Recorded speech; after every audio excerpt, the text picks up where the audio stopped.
सबसे पहले मैं सभी हमारे पूर्वांचली भाइयों और बहनों को छठ के महापर्व की शुरुआत की बहुत बहुत बधाई, बहुत बहुत मुबारकबाद देना चाहती हूँ।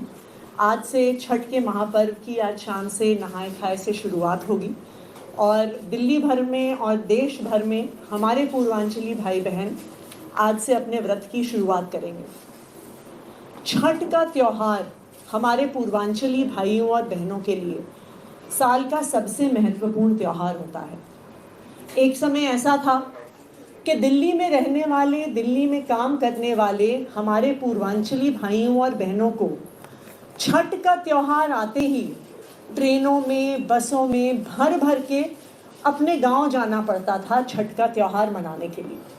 लेकिन मुझे खुशी है इस बात की कि पिछले 10 साल में जब से दिल्ली में आम आदमी पार्टी की सरकार बनी है, जब से दिल्ली में अरविंद केजरीवाल जी मुख्यमंत्री बने हैं, छठ के इस महापर्व को बहुत धूमधाम से दिल्ली में मनाया जाता है कि जो पूर्वांचली भाई बहन हमारे दिल्ली में रहते हैं, दिल्ली में काम करते हैं, उनको अपने इस त्यौहार को मनाने के लिए दिल्ली छोड़ना ना पड़े।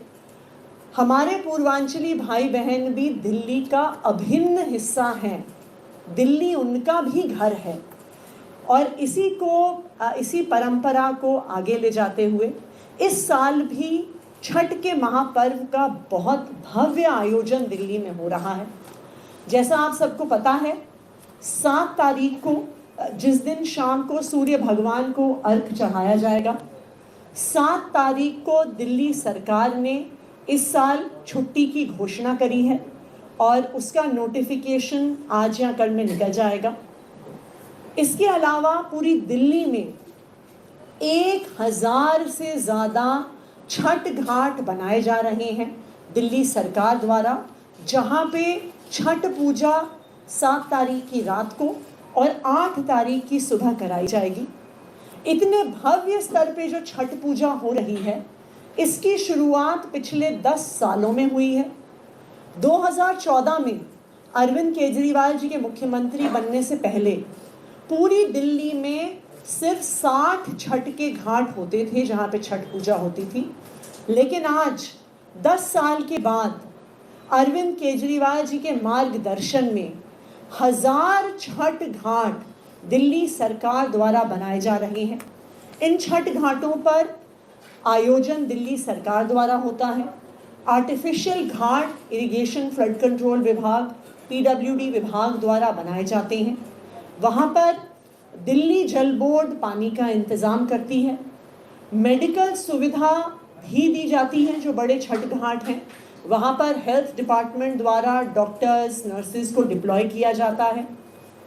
इन छठ घाटों पर दिल्ली के राजस्व विभाग द्वारा पूरा टेंट, लाइट, साउंड का अरेंजमेंट होता है।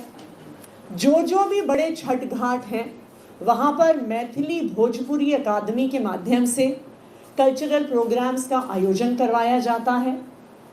तो दिल्ली में कहीं पर भी अगर हमारे पूर्वांचली भाई बहन रहते हैं, उनको अपने घर से 1 या 2 किलोमीटर की दूरी से ज़्यादा नहीं जाना पड़ेगा छठ पूजा करने के लिए, सूर्य भगवान को अर्घ चढ़ाने के लिए और अपने त्यौहार को मनाने के लिए।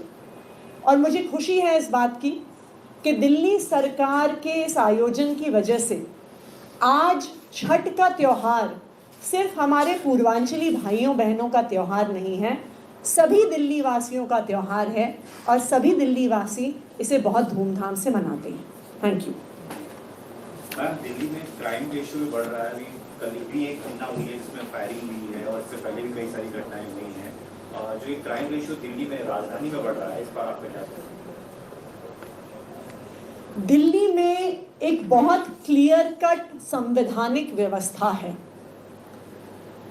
संविधान का आर्टिकल 239AA ये कहता है कि लैंड, लॉ एंड ऑर्डर और पुलिस केंद्र सरकार की जिम्मेदारी है और बाकी सब सब्जेक्ट्स, बिजली, पानी, स्कूल, अस्पताल, शिक्षा, सब दिल्ली की चुनी हुई सरकार की जिम्मेदारी है। अब भारतीय जनता पार्टी की केंद्र सरकार की समस्या ही यही है कि उनका सारा जोर सिर्फ और सिर्फ दिल्ली की चुनी हुई सरकार के काम रोकने में जाता है, अरविंद केजरीवाल जी और आम आदमी पार्टी को परेशान करने में जाता है। लेकिन जो उनकी जिम्मेदारी है कि दिल्ली को सुरक्षित रखें, दिल्ली के लोगों के लिए पुलिस व्यवस्था बना के रखें, दिल्ली में क्राइम को रोकें, दिल्ली को महिलाओं के लिए, बुजुर्गों के लिए, बच्चों के लिए, व्यापारियों के लिए सुरक्षित बनाएं, वो अपना 1% समय भी अगर अपने काम पे लगा दें तो दिल्ली में क्राइम की इतनी बुरी हालत नहीं होगी। तो आज दिल्ली वालों के सामने दो मॉडल हैं। एक मॉडल आम आदमी पार्टी की सरकार का, अरविंद केजरीवाल जी के मार्गदर्शन में चल रही सरकार का, जो 24 घंटे बिजली देती है, फ्री बिजली देती है, अच्छे स्कूल देती है, अच्छे अस्पताल देती है, बुजुर्गों को तीर्थ यात्रा करवाती है, महिलाओं को बस यात्रा फ्री देती है। ये है आम आदमी पार्टी की सरकार का मॉडल। और दूसरी तरफ है भारतीय जनता पार्टी की सरकार का मॉडल, भारतीय जनता पार्टी की गवर्नेंस का मॉडल, जिसमें क्राइम है, जिसमें रंगदारी है, जिसमें फायरिंग है, जिसमें गुंडागर्दी है, जिसमें दिल्ली को मुंबई की तरह अंडरवर्ल्ड बनाना है। तो ये दिल्ली वालों को साफ है कि अगर गलती से उन्होंने दिल्ली सरकार के लिए भी बीजेपी को वोट दे दिया तो जो बंटाधार लॉ एंड ऑर्डर का किया है भारतीय जनता पार्टी ने दिल्ली में, बिजली, पानी, स्कूल, अस्पताल का भी वही हाल कर देंगे। इसलिए दिल्ली वालों को बिल्कुल स्पष्ट है कि दिल्ली की जिम्मेदारी वो आम आदमी पार्टी को ही देने वाले हैं।